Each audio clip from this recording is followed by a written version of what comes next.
যে ইসরায়েল কিন্তু এই মুহূর্তে খুব একটা যুদ্ধে সামিল হচ্ছে না আমেরিকার সাথে। ইসরায়েল এই মুহূর্তে যুদ্ধে সামিল হচ্ছে না, কারণ এটার ইসরায়েলের ভেতরের খবর যেটা বলছে যে ইসরায়েলে এই মুহূর্তে চরম আকারে গোলা বারুদের স্বল্পতা আছে। তো তারা যেহেতু আমেরিকা যুদ্ধটা চালিয়ে দিচ্ছে, তারা একটু অবজারভার হিসেবে থাকতে চায়। ইসরায়েল যতই হুমকি ধামকি দিক, নতুন করে যুদ্ধটা ইরানের সাথে শুরু করার মতো ওই ওই জিনিসপত্রগুলো ইসরায়েলের কাছে নাই। এবং ইসরায়েল খুব ভালো করে দেখছে যে এই যে নতুন যে ফেজ যুদ্ধটা শুরু হয়েছে, এখানে ইরানের জবাবগুলো খুব বেশি ভয়াবহ আকারে হচ্ছে। একই সাথে একই সাথে আপনার ইসরায়েল যেটা চেষ্টা করছে যে কোনো ভাবে এই যুদ্ধর, কারণ অক্টোবরে নেতানিয়াহুর ইলেকশন আছে, এবং নেতানিয়াহু একটা চেষ্টা করেছিল যে বাকি সকল রাজনৈতিক দলগুলোর নিয়ে একটা সমঝোতার মাধ্যমে একটা জাতীয় সরকার টাইপের গঠন করে চালিয়ে নিয়ে যাওয়ার, কিন্তু সেটাতে সে সফল হয় নাই। তো যে কারণে নেতানিয়াহুর গভর্নমেন্ট সে খুব চেষ্টা করে যাচ্ছে যে এই যুদ্ধটাকে যে কোনো ভাবে আপনার সামনে টেনে নিয়ে যাওয়া। তো একটা জিনিস আপনি দেখেন যে ইসরায়েল কিভাবে এক্সপোজ হয়েছে সারা বিশ্বে। প্রথমত, আহ এই মুহূর্তে তো ইসরায়েলের কোনো বন্ধু নাই সারা বিশ্বে। এই যে একটা ফুটবল চলছে, আপনারা হয়তো জানেন যে নরওয়ে ফুটবল টিম তাদের যে প্রাইজ মানি, এই নরওয়ে ফুটবল টিম তাদের প্রাইজ মানি ডোনেট করছে গাজায় এই ক্ষতিগ্রস্ত শিশুদের জন্য।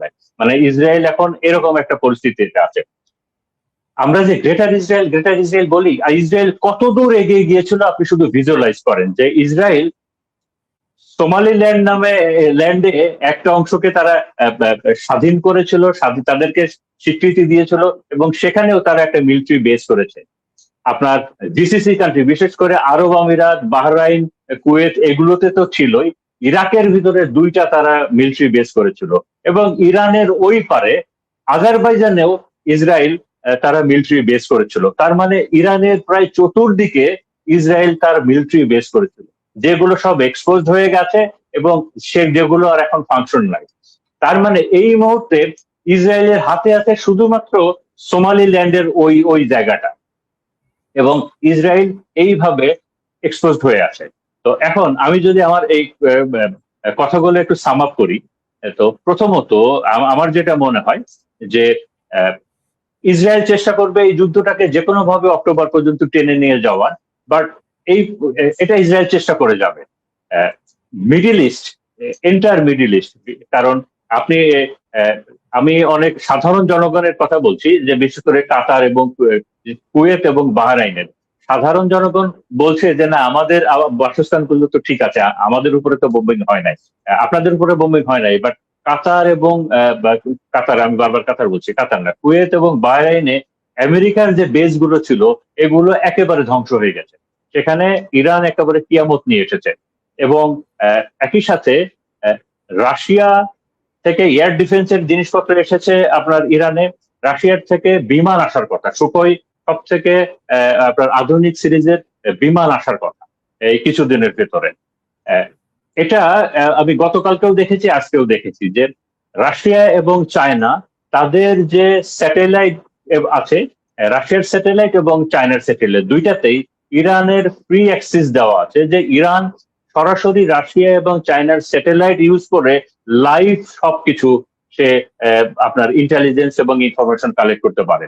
এবং একই সাথে আমরা তো জানি যে আগের থেকে এটা আরো বেড়েছে, যে ইরানের সকল প্রকার মিলিটারি স্ট্র্যাটেজিক পরামর্শ, ইনফরমেশন এগুলো রাশিয়া দিচ্ছে। তো এই সবকিছু যদি আমরা মিলাই, তো হ্যাঁ, আমি 1 মিনিটে শেষ করবো। যে এটা অনেক পণ্ডিতই বলছেন, এটা আমিও সাথে একমত, যে আমরা মোটামুটি একটা তৃতীয় বিশ্বযুদ্ধে পদার্পণ করেছি। তো মোটামুটি একটা তৃতীয় বিশ্বযুদ্ধে পদার্পণ করেছি। তো এইটা আমরা হয়তো কিছুদিন অনেক ধরনের গোলাগুলি দেখবো, এবং তারপরে আমরা থেমে যেতে দেখবো। কেন বলছি? কারণ আমেরিকার আর কোনো অপশন নাই, তার গোলা বারুদের ওই ভান্ডারটা নাই, এইটার অপশন নাই। আবারও আপনারা 1 সপ্তাহের ভিতরে দেখবেন যে ট্রাম্প আবার ওই ডিল করার জন্য পাগল হয়ে আছে। কিন্তু ইরান এখন হার্ডলাইনে আছে, তারা এটার পার্মানেন্ট সমাধান ছাড়া সেই ইরান পেছনে আসবে না। এবং আমরা যেটা বারবার, এবং ইরান আমি যে তাদের পার্লামেন্টে একটা ভোটাভুটি হয়েছে এবং সেখানে তারা ডিসিশন নিয়েছে যে তারা এইবার এতদিন যে বাধা নিষেধ ছিল এগুলো আর মানবে না, তারা পারমাণবিক কর্মসূচির দিকে যাবে এবং তারা পারমাণবিক শক্তি অর্জন করবে। এবং একই সাথে আহ, যে কথাটা প্রফেসর রবার্ট পেপ বারবার বলেছিলেন যে এই যুদ্ধের মাধ্যমে ইরান এই পৃথিবীর চতুর্থ বিগেস্ট পাওয়ার সেন্টার হিসেবে আবির্ভূত হবে, এবং ইরান সেটা আবির্ভূত হয়েছে এবং ইরান জয়লাভের দিকেই যাচ্ছে। এটাই আমরা দেখতে পাচ্ছি। আমি এটা বলেই শেষ করছি।